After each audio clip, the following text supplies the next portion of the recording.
आप यही जानना चाहते हैं कि ओशो के साथ मेरी मुलाकात कैसे हुई। ये बात 2011 या 12 की होगी, जिस वक्त मैं आईडीबीआई बैंक में जॉब करता था। उस बैंक के बिल्कुल साथ में, या ऐसा मान लीजिए बगल में, एक बुक शॉप थी। और उस बुक शॉप पर एक दिन अचानक ही हम बैठ गए, क्योंकि बिल्कुल साथ में थी। तो वहाँ पर एक बंदा आया और वो बात कर रहा था कि ऐसे ऐसे कर कर एक बंदा था, ओशो। उसको सुनने के लिए पूरे वर्ल्ड से लोग आते थे, फ्रांस से, अमेरिका से, इंग्लैंड से, दुनिया की कोई कंट्री होगी जिस देश का लोग उसको सुनने को नहीं आता। तो उसकी बातें मेरे को भी बहुत रोमांचक लगी, इंटरेस्टिंग लगी। उस बंदे का बोलने का तरीका जो सबसे ज़्यादा मुझे पसंद आया। तो उसने फिर बताया कि मुंबई में, पूना में उसका आश्रम है, ओशो इंटरनेशनल कर कर। उसके पहले हमें नहीं मालूम था कि ओशो क्या है, क्या उसका सिस्टम है। तो उसने आगे फिर बताया कि अमेरिका जब वो गया रजनीश ओशो, तो उसको वहाँ पर स्लो पॉइजन दे दिया गया। अभी हमें तो क्लियर नहीं मालूम कि ये सच है या क्या है इसके पीछे, क्योंकि कुछ लोग कंट्रोवर्सी करने के दिमाग में रहते हैं। तो उन्होंने बोला कि उसको स्लो पॉइजन दे दिया गया, तो वो वर्ल्ड में टॉप नंबर का जो फिलोसफर रहा।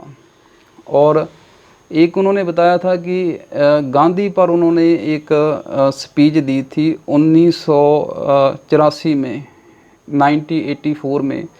जब ये हमारा दोस्त, अभी तो हमारे दोस्त ही हैं वो, जब ये उधर गए थे मुंबई में, तो किसी गली से गुजर रहे थे।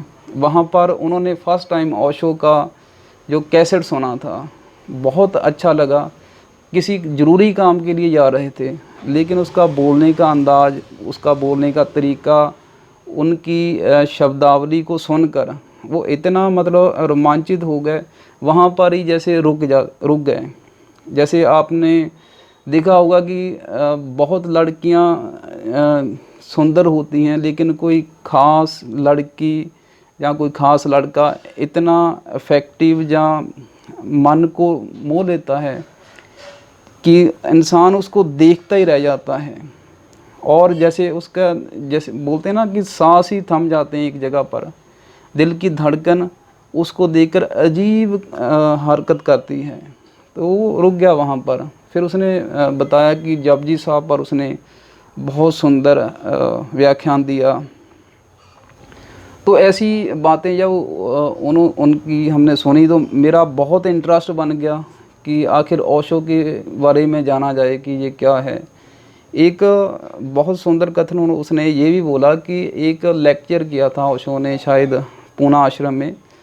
तो उसने अपनी आंखों के सामने सभी लोगों के कपड़े उतरवा दिए। कोई इंडियन लेडी थी, उधर गई, उसको भी उसने कन्विंस किया कि आप जिस ध्यान को जानना चाहते हैं, जिस स्पिरिचुअलिटी को जानना चाहते हैं, वो शब्दों में नहीं फंसी हुई, वो शब्दों से बहुत आगे, बॉडी में भी नहीं फंसी, बॉडी से भी आगे है।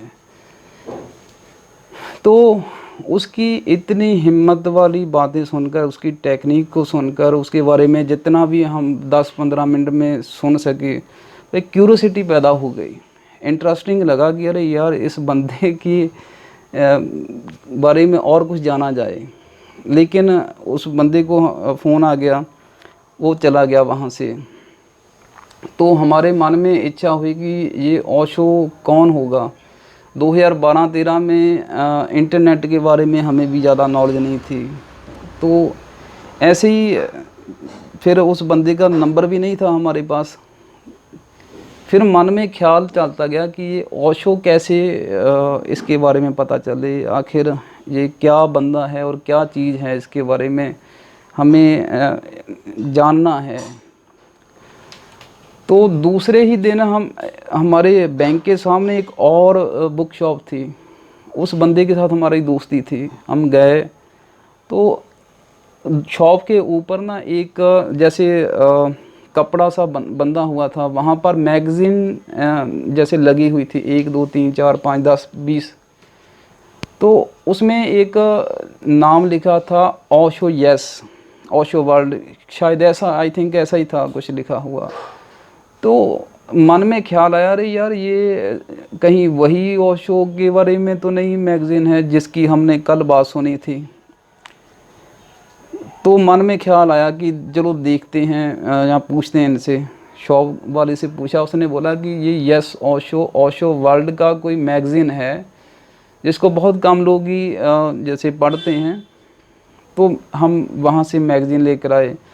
उसमें ध्यान के बारे में बहुत सी चीज़ें बताई हुई थी, समाधि के बारे में, क्योंकि ऑलरेडी हमें भी ध्यान में बहुत ज़्यादा इंटरेस्ट था। ओशो के बारे में तो हमें 2011-12 से पता चला, लेकिन हमें पहले ही ध्यान में बहुत ज़्यादा इंटरेस्ट था। फिर ऐसा लगने लगा कि जैसे वो बातें कर रहा है, जहाँ बता रहा है, तकरीबन उसकी और हमारी बात में कोई ज़्यादा अंतर नहीं है। ना हमें आम लोगों की बातें अच्छी लगती थी, ना उसको ज़्यादा लोगों की बातें पसंद थी। तो फिर जैसे एक प्रेम सा हो जाता है ना आपको किसी चीज़ के साथ।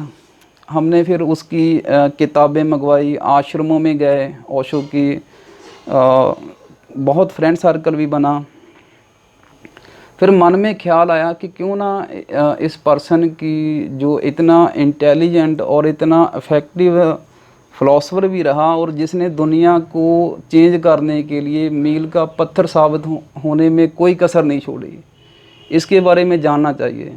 फिर हमारा एक दोस्त है बहुत ख़ास, तो हमने उसको बोला कि अरे यार इसकी हमें पूरी की पूरी जैसे A to Z जो भी है वो फ़िलासफ़ी है, जहाँ जो भी इसका आइडियोलॉजी है, थ्योरी है, वो जाननी है। तो कैसे हो? तो मेरे को याद है कि हमने 50,000 रुपये की पूरी CD उनकी जो MP3 का सिस्टम था वो लेकर आए, और कम से कम 3 से लेकर 4 साल लगातार हमने उसको सुना। अगर दिन में 24 घंटे हैं तो ज़्यादा नहीं तो कम से कम हमने 16-17 घंटे तो उसको सोना ही होगा। और बहुत सी लाइफ में जो सफ़रिंग हर इंसान की लाइफ में आती है, दुविधा रहती है, टेंशन्स रहती हैं, एंग्जायटी रहती है, उनसे बहुत रिलीफ मिला। फिर मैं यही कहना चाहता हूँ कि कुल मिलाकर अगर ओशो की बात की जाए तो ओशो का कोई जवाब नहीं। और ओशो के बारे में तो हम यही कह सकते हैं कि ओशो को सुनने वाले भी कमाल हैं, ओशो को देखने वाले भी कमाल हैं, ओशो को पढ़ने वाले भी कमाल हैं। और ओशो के बारे में जितना बोला जाए उतना कम है। अगर फिर भी आप कुछ ओशो के बारे में जैसे जानना चाहते हैं तो उसको दिल में उतारो और ज़िंदगी इतनी कमाल हो जाएगी कि जिसको बयान करना शायद मुश्किल है। क्योंकि ओशो ने अपने लेक्चरों में बार बार कहा हुआ है कि आप जिसको जानना चाहते हैं उसको शब्दों में नहीं कहा जा सकता, क्योंकि कुछ ऐसी अनुभूतियाँ होती हैं, कुछ ऐसे सिस्टम रहते हैं, टेक्निक्स रहती हैं जिनको आपको जीना होता है, जिनको आपको फील करना होता है, एंजॉय करना होता है, शब्दों में नहीं आ सकती हैं। सो माय डियर, आपने इस वीडियो को बहुत ही दिल के साथ सुना है। हम आपके बहुत आभारी हैं। परमात्मा करे आपके जीवन में खुशी आए, एंजॉयबल आए, ध्यान उतरे और प्रेम के साथ आप अपने जीवन में एंजॉय करें। ऐसी ही गुड विश करता हूँ। धन्यवाद।